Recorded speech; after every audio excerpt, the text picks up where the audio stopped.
Hi, I'm Varnaz and welcome to Low Carb Keto Recipes and Having Fun. Today I have yet another magical dough for you to make strawberry cheesecake tarts. The dough of the tart, of the casing, is yet a new one which I think all of you are going to like. Here is what the strawberry cheesecake tarts have turned out like, and along with the magical dough. So let me show you. So we're standing in my kitchen. Let's get cooking. So let's begin with 1 cup of almond flour into a mixing bowl, 2 teaspoons of xanthan gum and 3 to 4 tablespoons of a brown sugar sweetener. 5 tablespoons of hot water. By the way, you can also use a normal sweetener. Now start kneading it and bring it into a lovely dough and let it rest. Now we are putting in 140 grams of full fat cream cheese, or about 5-6 heaping tablespoons of cream cheese.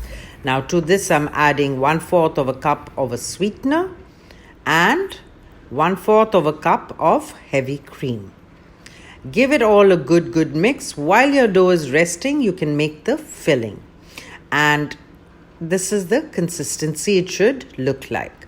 Now I'm chopping a few strawberries inside, and I'll keep a few strawberries for decorating the tarts on top. Now the dough is well rested. I've taken a little bit of olive oil on my hands and I'm rolling it out really thin between 2 parchment papers. Roll it out really thin. And now what I'm going to do is I'm going to take anything round. The shape should be like something that will fit in your muffin top pan. I'm using a silicone mold. They're very easy to then pull out later, and I'm putting it in. And of course the rest of the dough I'm again rolling it out. So I'm going to be getting out about 10 to 11 tarts out of this dough, and these are pretty big tarts.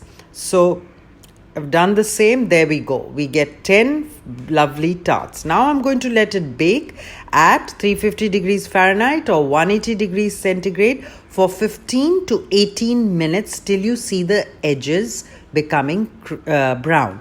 Now, when you pull them out, they are going to be still soft.